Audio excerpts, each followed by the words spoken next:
अब ध्यान दो, देखो यहां से जो क्लास है अपना स्टार्ट होता है आज से, और यहां से कोशिश यही करना कि छुट्टी ना हो। एक टॉपिक बस नाउन को डिटेल से पढ़ लेना, उसके बाद कोशिश करना कि छुट्टी बड़ा कम लो। छुट्टी कम लेने का मतलब है कि अगर गैप हुआ, एक भी क्लास छूटा, तो फिर लिंक नहीं बनेगा, क्योंकि कुछ चीजें ऐसी है कि जो पहले पढ़ोगे और उसके बाद उसका अगला पार्ट कल होगा। तो यही है कि आज अगर नहीं पढ़ोगे तो फिर चीजें थोड़ी समझ में कम आएगी कल वाला। तो फिर एक तो वैसे ही अंग्रेजी पढ़ने का मन नहीं करता, क्योंकि इंटरेस्टिंग है नहीं ना।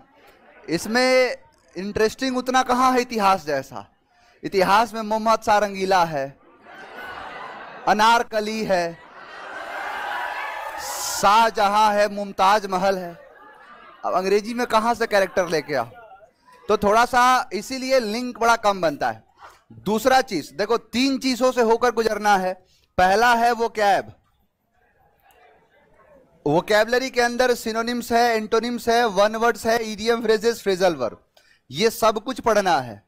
पहला सेक्शन है वोकैबलरी का। दूसरा है आपका ग्रामर, और तीसरा कह लो जो कॉम्प्रिहेंशन, खास करके इसे नॉन ग्रामर कहा जाता है। अब एक चीज समझ लो, डेली जो है वोकैबलरी चलेगा, यानी डेली हम वोकैब पढ़ेंगे, और वोकैब जो होगा स्टार्ट होगा सिनोनिम से। सिनोनिम से, और सिनोनिम्स और एंटोनिम्स बेसिकली अलग अलग चीज नहीं है। एक जगह पढ़ोगे गुड, दूसरी जगह पढ़ोगे बैड, और वही एक दूसरे के अपोजिट हो जाएंगे। और सिनोनिम्स चलेगा आपका अल्फाबेटिकल वाइज। अल्फाबेटिकल का मतलब है ए लेटर से, फिर उसके बाद बी लेटर, सी लेटर, ऐसे करके चलेगा। किसी का कोई डाउट?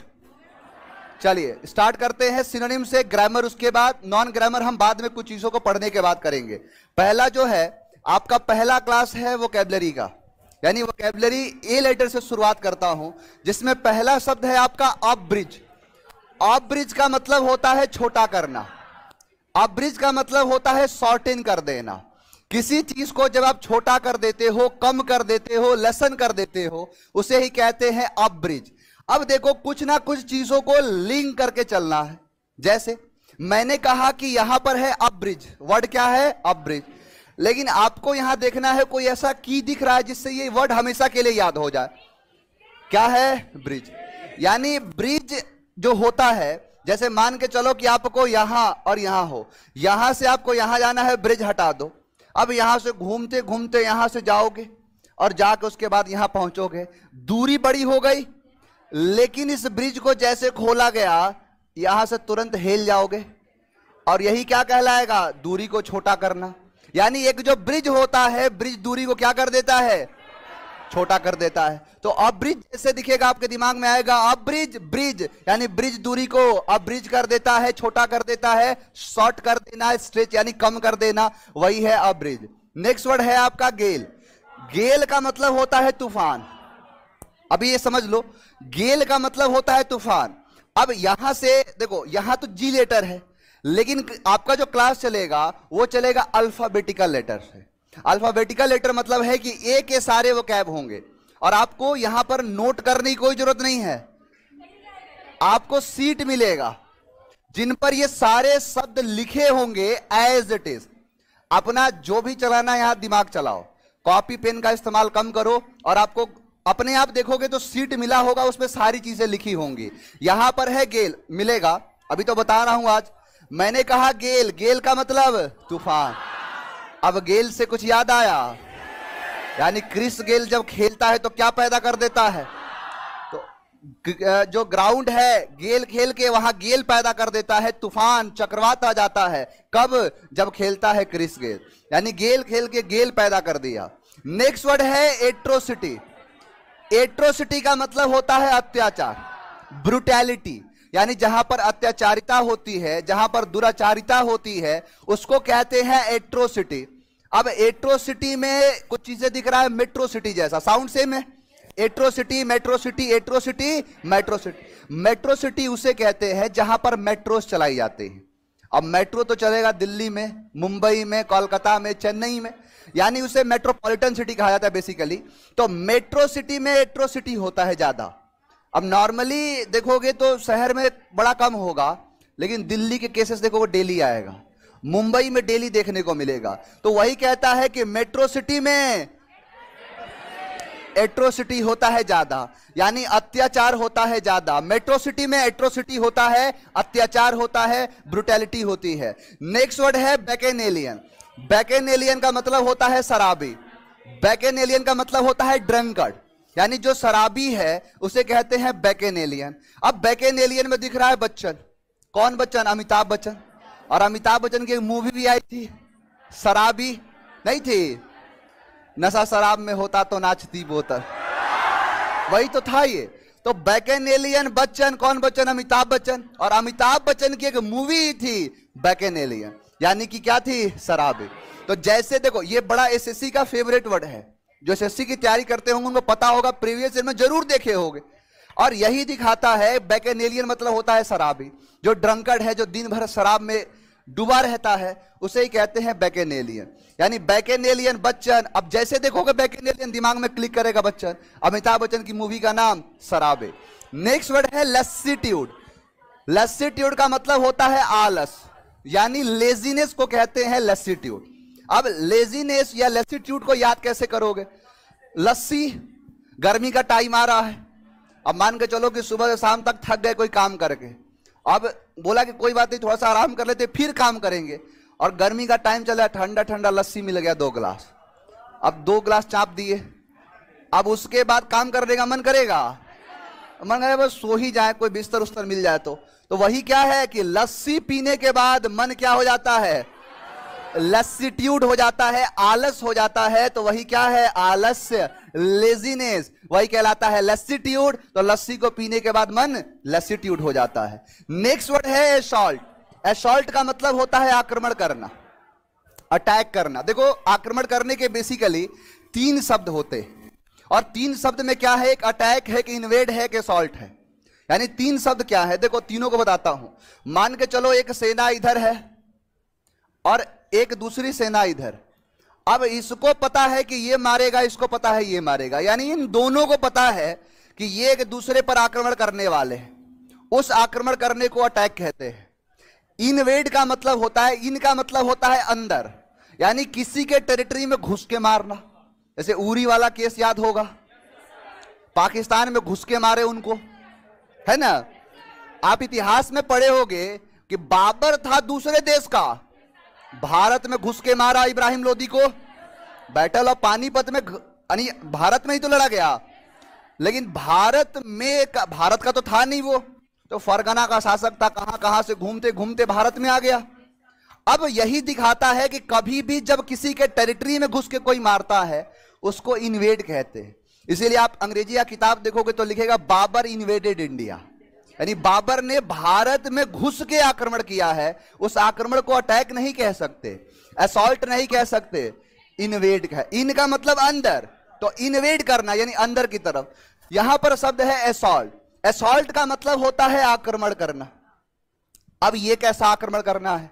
अब मान के चलो कि कहीं पर कोई जा रहा है गाड़ी से, अब किसी के साथ लड़ाई बाज गई। अब उसने मारा तो ठीक, उसका मोबाइल तोड़ दिया, उसका गाड़ी भी फोड़ दिया, उसका शर्ट भी फाड़ दिया। अब बताओ कि ये आक्रमण कैसा है?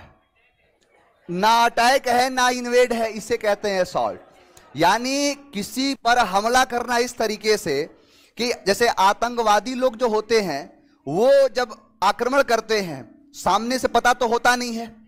अब वहां पर वो चाहते हैं कि ज्यादा से ज्यादा आसपास की चीजें ध्वस्त हो जाए, या फिर किसी मॉन्यूमेंट्स पर हमला कर दिया, जैसे ताजमहल पर उड़ाने की कोशिश कर दी। अक्षरधाम पर एक बार अटैक हुआ था ना। तो वही चीज क्या है? इंसान को मारने के लिए नहीं, जब जैसे इंसान तो मरे ही, साथ में कुछ चीजों का नुकसान हो जाए, उसे ही कहते हैं असॉल्ट करना। अब असॉल्ट को याद करो, ऐसा सॉल्ट, पता नहीं आतंकवादी के पास कैसा सॉल्ट होता है कि जैसे सॉल्ट खिलाता है सामने वाला अपने जान की परवाह करे बगैर आक्रमण कर देता होता है। नहीं, अब मरता तो खुद भी है। अब उसको लगता है कि मर जाने के बाद जन्नत मिलेगा। जन्नत अगर ऐसे ही मिलता तो सब जन्नत में कैसे लोग पहुंचेंगे? जन्नत, देखो प्रॉब्लम नहीं है, जन्नत मिलता है, मैं मानता हूं, लेकिन जन्नत उनके मरने से नहीं, वो आते हैं और भारतीय सेना, जो भारतीय इंडियन आर्मी है, जब उनको मारती है तब जन्नत में जाते हैं।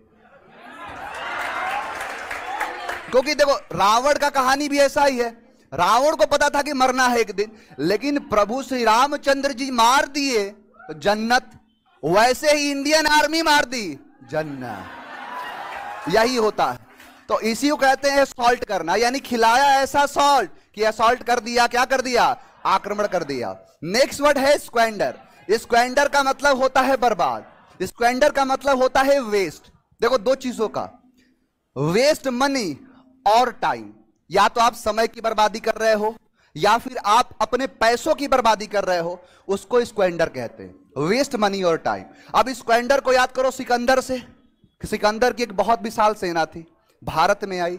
अब पहले हवाई जहाज तो था नहीं, वहां से दूर से चल के आए तो समय की बर्बादी, इतनी बड़ी सेना लेके आया, पैसे की बर्बादी। तो सिकंदर ने बहुत ज्यादा स्क्वेंडर किया है, बर्बाद किया है। पैसे की बर्बादी और समय की बर्बादी को स्क्वेंडर कहा जाता है। जैसे दिखेगा स्क्वेंडर याद आएगा सिकंदर, यानी सिकंदर ने बहुत ज्यादा स्क्वेंडर किया है, बर्बाद किया है। नेक्स्ट वर्ड है ट्रैंक्विल। ट्रैंक्विल का मतलब होता है शांत, काम, शांति, पीस या पीसफुल, उसे कहते हैं ट्रैंक्विल। अब जैसे ट्रेन में आप जा रहे हो, अब घर वाले क्या होते हैं कि जब जाते हो आप, खास करके पढ़ने वाले हो, तो सभी कुछ ना कुछ दे देते हैं, किसको लेके चले जाओ। अब ट्रेन में बैठे हो, 2 मिनट का स्टॉपेज है, अब बोलोगे कि कैसे ट्रेन में सामान पहुंचेगा, या सामान बैठे हुए हो कैसे उतरेगा। अब परेशान हो रहे थे, मिल गया ट्रेन में कूली, यानी ट्रेन में कूली आपके सामान को उठा के क्या कर देता है, ट्रैंक्विल कर देता है, शांत कर देता है। यानी ट्रेन में कूली शांत कर देता है, ट्रैंक्विल कर देता है। तो ट्रैंक्विल से याद आएगा ट्रेन में कूली, और ट्रेन में कूली सामान उठा के ट्रैंक्विल करता है। नेक्स्ट वर्ड है एम्पल।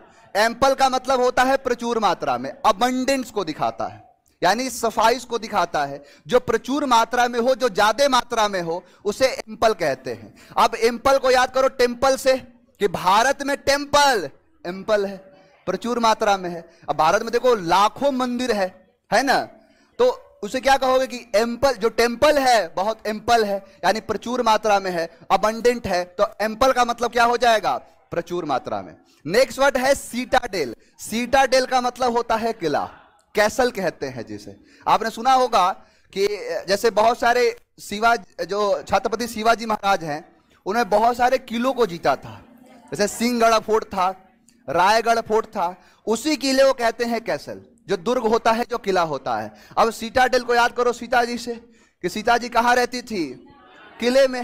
वो तो बाद में चली गई ना, जन्म भी हुआ था राजा के घर, तो कहां रही थी, किले में। तो सीटाडेल यानी सीता जी कहां रहती थी, दुर्ग में रहती थी, किले में रहती थी, सीटाडेल में रहती थी। अब देखते हैं एक एक शब्द याद हुआ कि नहीं, याद है, बताओ जरा। अब्रेज यानी चीजों को छोटा कर, gale, atrocity, bacchanalian, lassitude, assault, squander, tranquil, ample, citadel, दुर्ग या किला। सारे शब्द याद हैं, और डेली ऐसे ही शब्द याद हो जाएगा। और ऐसे सिनोनिम्स नहीं, सिनोनिम्स के साथ एंटोनिम्स सीख लोगे।